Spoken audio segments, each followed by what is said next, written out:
고개 들고 가슴 펴고 자, 손 펴고 깊이 호흡 한번 하시고 그리고 살짝 미소. SNS 시대를 살아가는 오늘날 우리는 겉으로 보이는 것에 집착하기가 더 쉬워졌습니다. 물론 우리가 겉으로 보이는 것에 영향을 받지만 더 쉬워졌습니다. 좋아요 수, 팔로워 수, 화려한 말솜씨, 얼마나 많이 가졌는지, 얼마나 크게 성공했는지, 얼마나 멋있게 보이는지가 우리의 주된 관심사가 돼버린 것처럼 보입니다. 그런데 오늘의 잠언은 하나님께서 무엇을 본질로 보시는지 그리고 어떻게 완성해 가는지를 보여주시는데요.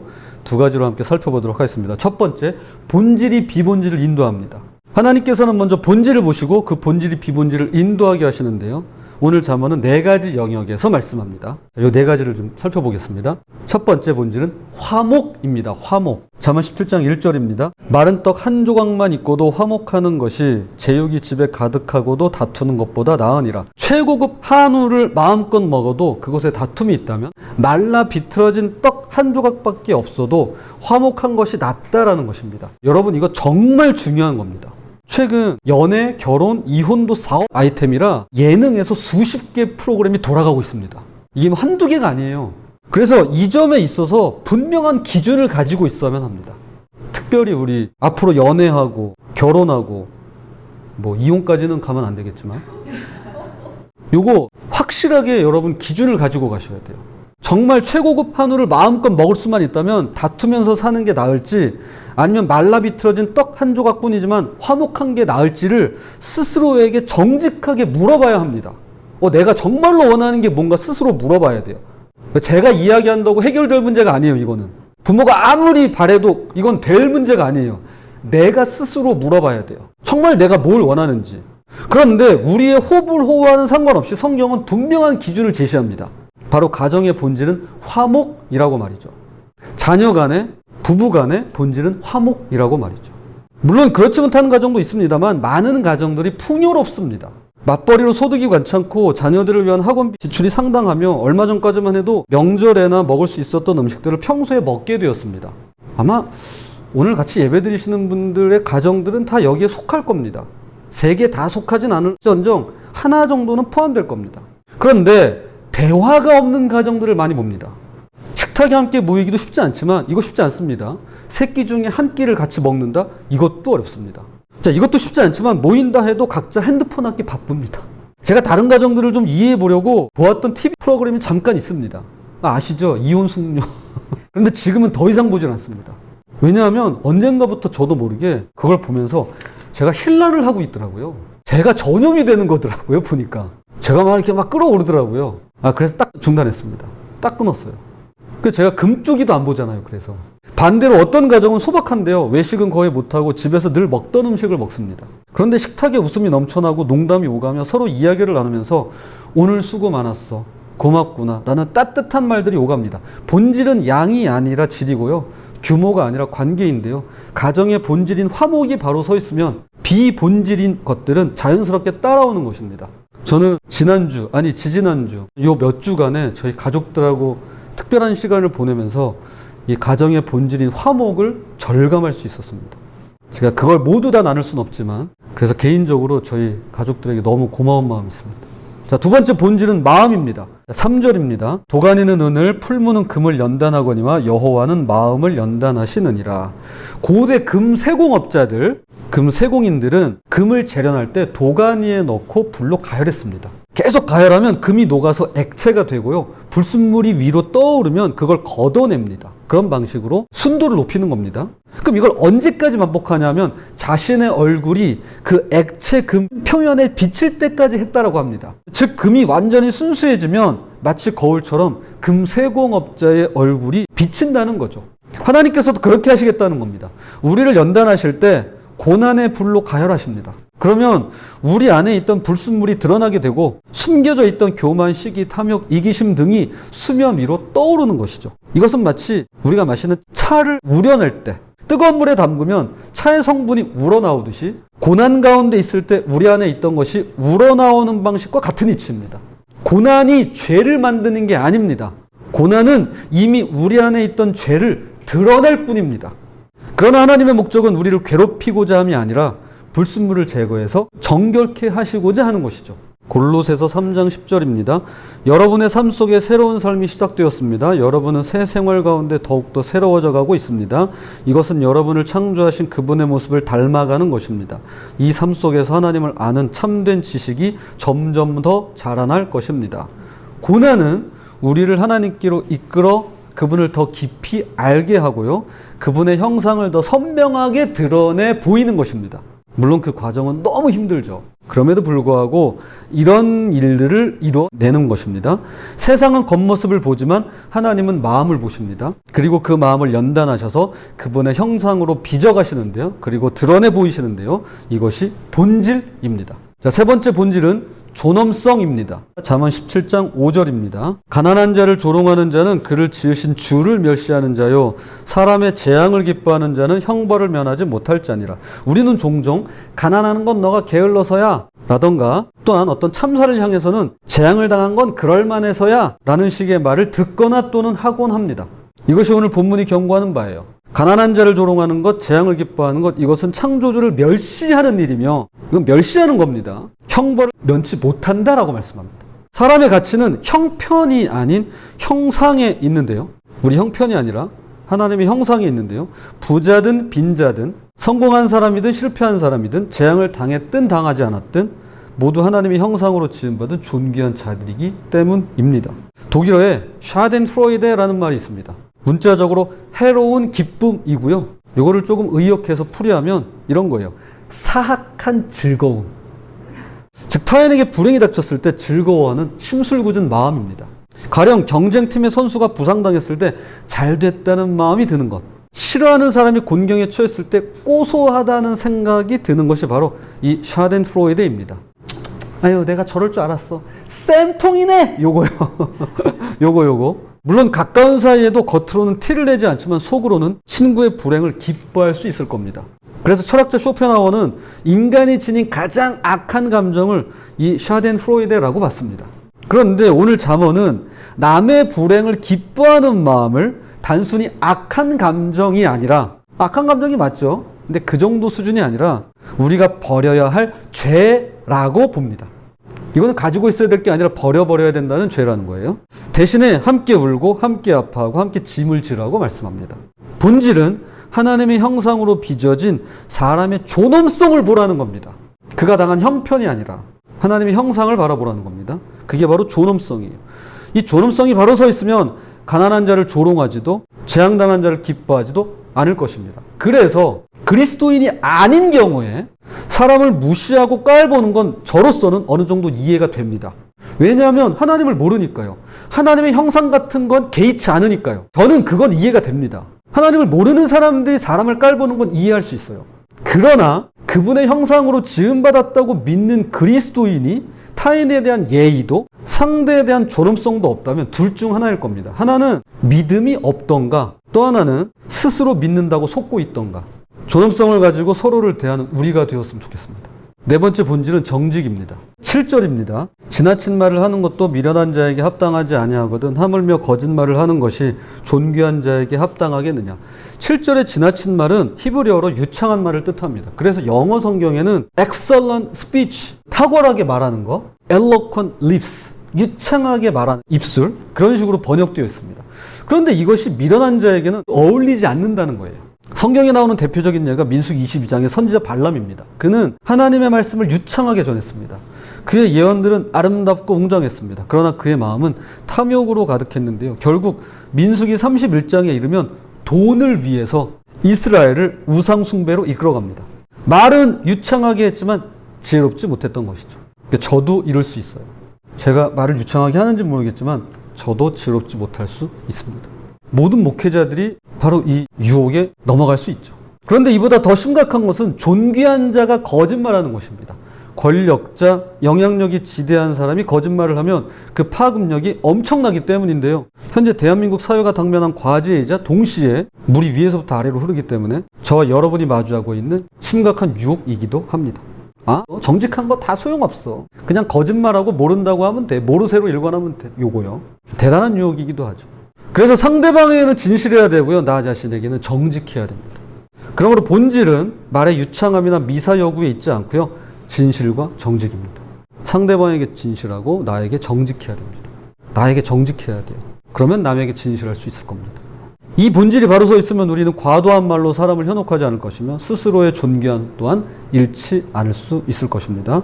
지금까지 하나님 보시는 네 가지의 본질인 화목, 마음, 존엄성, 정직을 다뤘습니다. 본질이 바로 서 있으면 비본질들은 자연스럽게 따라오는데요. 그럼 이것들을 어떻게 지켜낼 수 있을까요? 이것이 바로 둘째로 사랑이 모든 것을 완성합니다. 오늘 잠언은 세 가지를 말합니다. 먼저 사랑은 허물을 덮어줍니다. 잠언 17장 9절입니다. 허물을 덮어주는 자는 사랑을 구하는 자요 그것을 거듭말하는 자는 친한 것을 이간하는 자니라. 여기서 거듭말하다는 반복해서 하는 잔소리가 아니라 영어의 가십으로 험담하고 퍼뜨리는 것을 말합니다. 그러니까 루머 퍼뜨리는 거예요. 이것은 계속해서 남의 허물을 들추어서 입에서 입으로 전달하고 옮기는 것입니다. 그래서 반대편에 허물을 덮어주는 모습이 나오죠. 이것은 친구의 악을 모른 채 하라는 게 아니라 연약함과 부족함을 사랑으로 덮어주라는 것입니다. 여기에는 분별이 요구되는데요. 고린도전서 5장에 보면 교회 안에 심각한 죄는 공개적으로 다뤄야 한다고 말씀합니다. 회개하지 않는 죄를 묵인해서는 안 될 일이죠.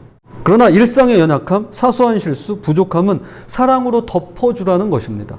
우리 자녀들이 저의 일상의 연약함을 덮어주듯이 말이죠. 마태복음 18장 15절에 내 형제가 죄를 범하거든 가서 너와 그 사람과만 상대하여 권고하라 며 동네방네 떠벌리지 말고 먼저 당사자끼리 해결하라고 이야기합니다. 그런데 오늘날은 어떤가요? 누가 실수하기만 하면 SNS에 올립니다. 친구가 잘못하면 단톡방에 퍼뜨립니다. 오늘 잠언은 거듭말하는 자가 친한 것을 이간한다고 분명히 말합니다. 그러나 베드로전서 4장 8절의 말씀처럼 사랑은 허다한 죄와 허물을 덮어줍니다. 이어서 사랑은 한마디로도 충분합니다. 잠언 17장 10절과 12절입니다. 한마디 말로 총명한 자에게 충고하는 것이 매 100대로 미련한 자를 때리는 것보다 더욱 깊이 박히느니라. 차라리 새끼 빼앗긴 암곰을 만날지언정 미련한 일을 행하는 미련한 자를 만나지 말 것이니라. 이 구절은 총명한 자와 미련한 자 그리고 말 한마디와 매 100대의 대조를 보여줍니다. 총명한 자는 한마디 충고로도 깊이 깨닫는데요. 7절에 지나친 말과 반대죠. 그것은 배우려는 마음이 있기 때문입니다. 그러나 미련한 자는 아무리 해도 깨닫지를 못한답니다. 그래서 12절은 더 강력하게 권고합니다. 이렇게요. 마치 새끼 빼앗긴 어미곰을 만나는 것만큼 위험하다고 말씀합니다. 새끼를 빼앗겼으니 죽기 살기 덤벼들 테죠. 미련한 자가 그 정도로 위험하다는 것입니다. 그러니까 굉장히 심각한 이야기를 하고 있는 거예요. 바로 여기에 배우려는 마음의 차이가 나타납니다. 총명한 자와 미련한 자, 이들의 차이는 겸손하게 배우려는 자세에 있습니다.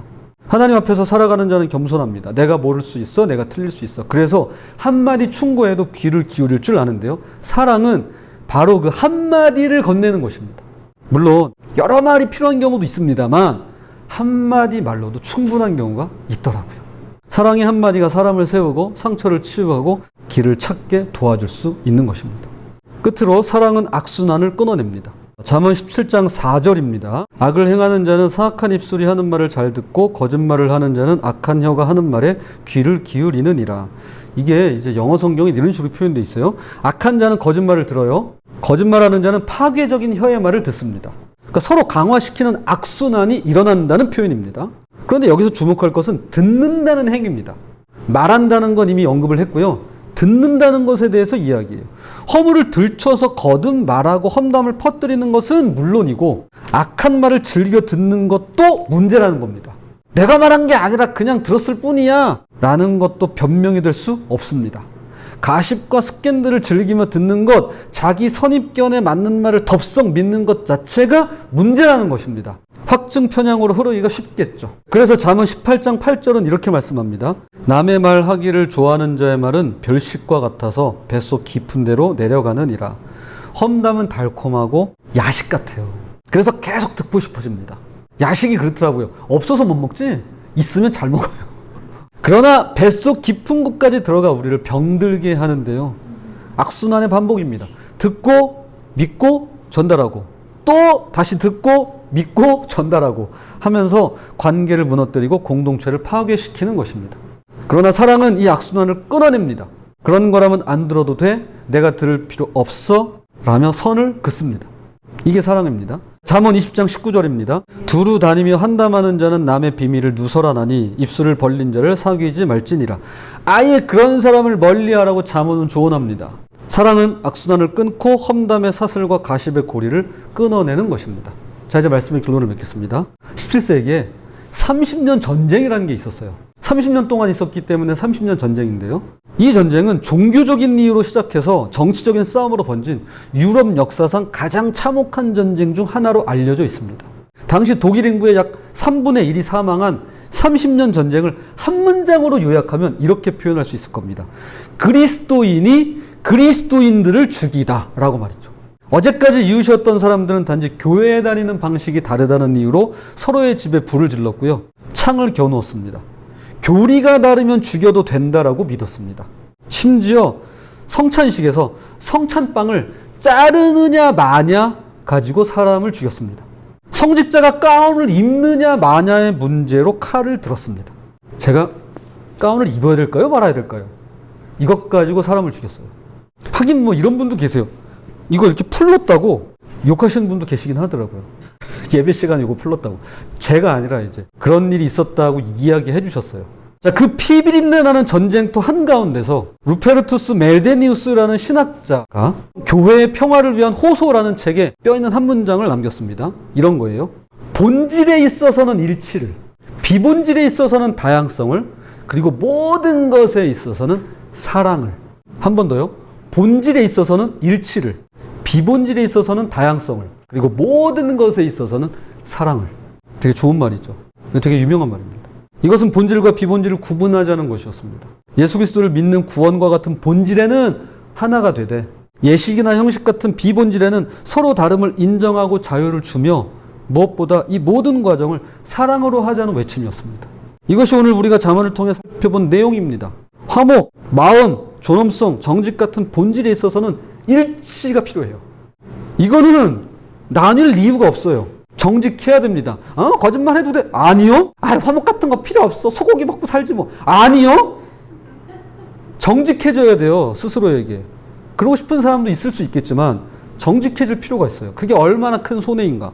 또한 예식, 혈통, 외모, 말솜씨 같은 비본질에 있어서는 다양성을, 자유를, 그리고 모든 것에 있어서는 사랑을, 즉 허물을 덮어주고 말 한마디로 세워주고 악순환을 끊는 것입니다. 예수님은 언제나 본질을 보시며 실천하셨습니다. 사마리아 여인을 만났을 때 세상은 그녀의 과거인 5 남편과 부도덕한 삶을 봤습니다. 비본질에 집착했습니다. 그러나 예수님은 그녀의 영적인 갈망과 영혼의 본질을 바라보셨죠. 세리 삭개오를 만났을 때도 사람들은 그의 재산과 직업 그리고 변절자의 모습을 봤습니다. 그러나 예수님은 뽕나무 위로 올라간 그의 간절함 그리고 변화를 갈구하는 그의 심령을 보셨습니다. 가늠한 여인 앞에서도 사람들은 죄를 보고 돌을 들었지만 예수님은 용서가 필요한 한 영혼을 바라보셨습니다. 그렇다고 예수님께서 비본질을 무시하진 않았습니다. 오병이어로 5,000명을 먹이실 때 사람들이 배고픔을 아시고 육신의 필요를 채워주셨습니다. 나병 환자를 만났을 때 그의 영혼만이 아니라 몸도 치유해 주셨습니다. 외모, 재물, 건강 모두 다 소중합니다. 왜 소중하지 않아요? 이거 중요합니다. 이거 가꾸셔야 돼요. 이거 관리하셔야 됩니다. 왜냐하면 하나님께서 창조하신 것들이니까요. 우리에게 주신 선물들이니까요. 그런데 예수님께서 이것들이 본질을 대신할 수 없으며 본질이 무너지면 비본질은 의미가 없음을 보여주고 있는 것입니다. 본질이 먼저예요. 그래서 마태복음 6장 33절은 이렇게 말씀합니다. 너희는 먼저 그의 나라의 의를 구하라. 그리하면 이 모든 것을 너희에게 더하시리라. 아멘. 본질이 먼저입니다. 본질이 바로 서면 비본질은 더해지는 것입니다. 근데 비본질을 먼저 세우면 뺄셈으로 갈 겁니다. 본질을 먼저 세우면 덧셈이 되고요. 그렇게 채워질 것입니다. 그리고 예수님은 십자가에서 모든 것을 사랑으로 완성하셨습니다. 본문 9절처럼 우리의 허물을 덮어주셨고요. 10절처럼 다 이루었다라는 한마디 말씀으로 우리를 살리시고 구원을 완성하셨습니다. 또한 아버지 저희를 사하여 주옵소서라고 기도하시며 원수까지도 사랑하셨습니다. 십자가는 본질의 승리이자 사랑의 완성입니다. 비록 충분하진 않겠지만 본질에 대해서 충분하게 다루진 못했지만 적어도 몇 가지만큼은 본질이 무엇인가를 오늘 살펴봤는데요. 부디 본질에는 일치를, 비본질에는 다양성을, 그리고 모든 것에는 사랑을 더하여 주님의 지혜를 따르고 닮아가는 저와 여러분이 되시기를 주님의 이름으로 부탁을 드립니다.